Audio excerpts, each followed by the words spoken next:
Alright, today I want to talk about the eraser tool. It's a series that I've been making showing all these different tools you have available over here on the left, and we are up to the eraser tool.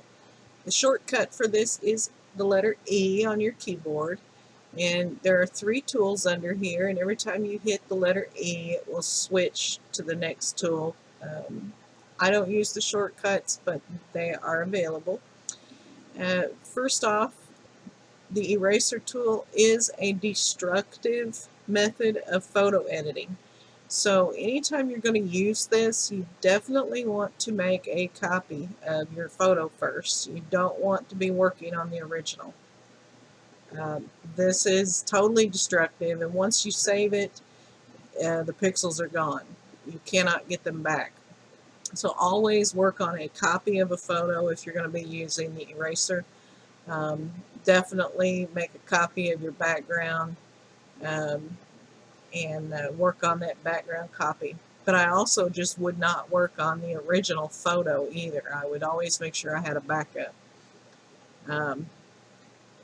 So I have duplicated this, and I have an empty layer in between, and then I've shut my background off just so you can see what the eraser does. This is just the regular eraser tool, and it just completely erases the pixels. And then this is transparent. It's pretty self-explanatory. It has every brush that you have available for your painting. It also has available for your eraser. So if I wanted to erase a odd shape like that, you can use any brush that your regular brush tool, painting tool has. The eraser, let me turn that back down here. Boy, that's huge. Okay. And you can switch it to the pencil or to a block, which is just a square shape. I usually keep it on brush. You can change the opacity.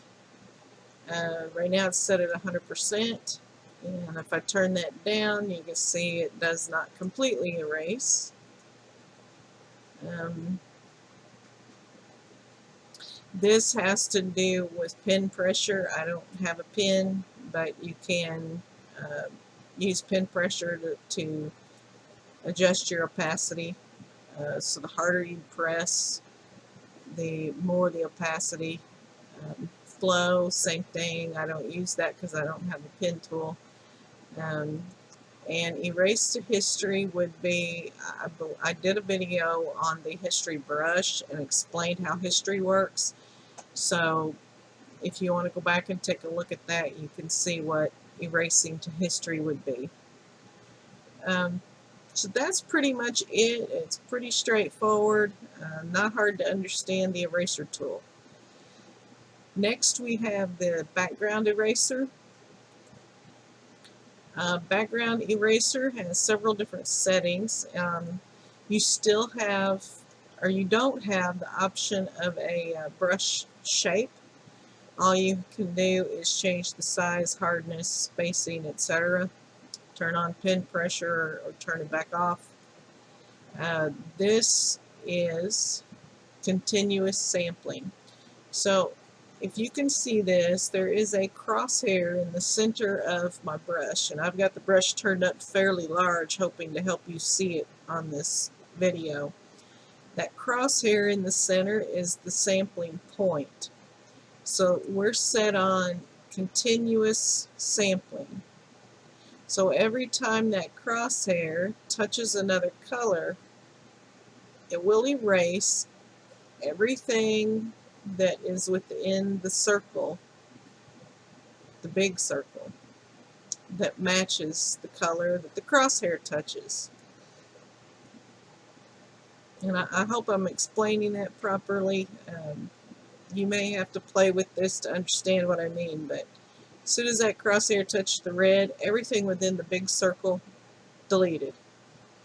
Now it's going to touch the yellow, and so on. That's continuous sampling. The next one is sampling once.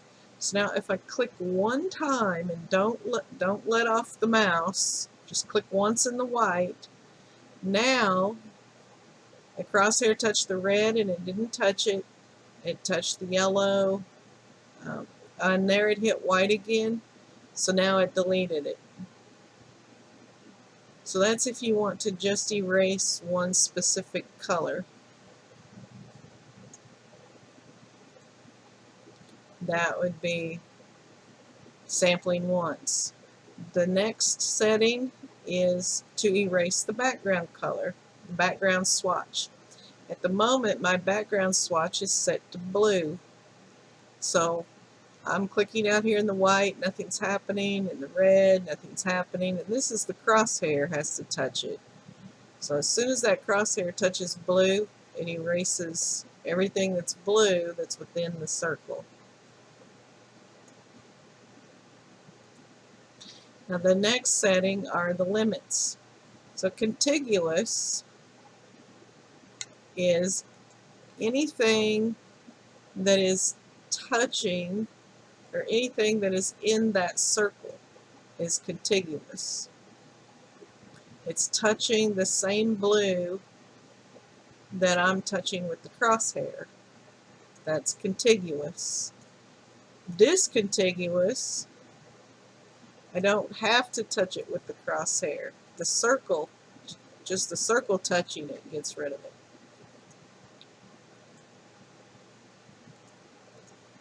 And find edges. Seems to work the same as contiguous to me. Not sure about that one. Tolerance levels. So tolerance is, in this particular photo, I made this, so everything that's blue is the same shade of blue. But say if I had slightly different shade of blue here, let me get a little bit harder brush.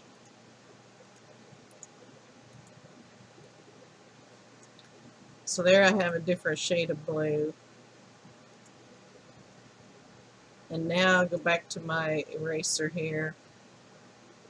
Tolerance.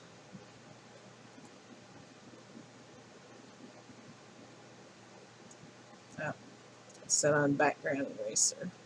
Let's see. Get my blue back. Okay, try this again. So the tolerance is set to 50%.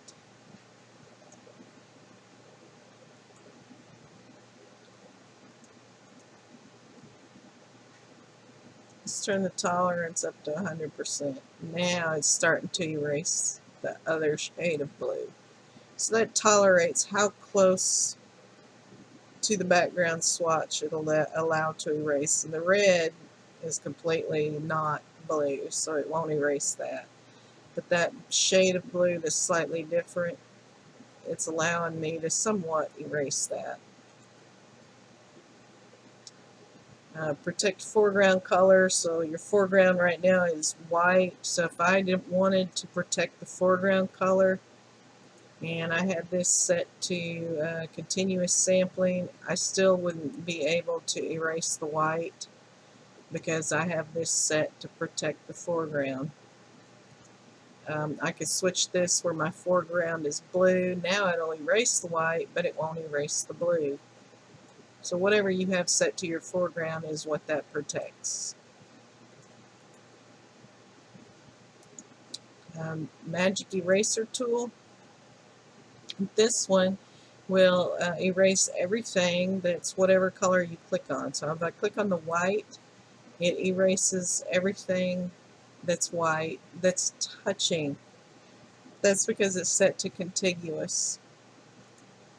If I uncheck contiguous, now it erased even here where it's not touching. It erased it because it's the same color.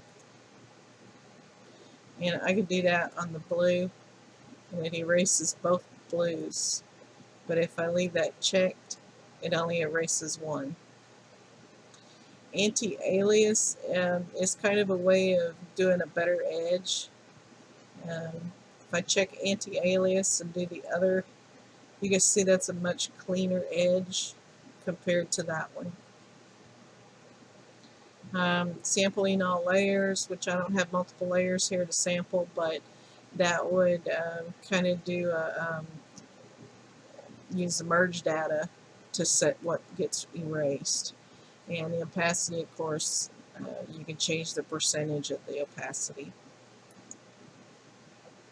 So that is Magic Eraser. And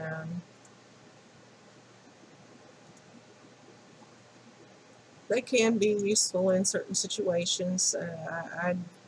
I don't use anything normally except for the regular eraser tool, and I only use that on color layers. I don't use it on any layer with a person or the actual photo, but I will use it on my color layers, my soft light layers. The better option is to use the mask tool, which we show that on other videos. So if you have any questions, let me know, and I'm happy to answer any questions you have, and if I don't know the answer, I'll find out for you. Thanks for watching, and let me know if I can help you in any way.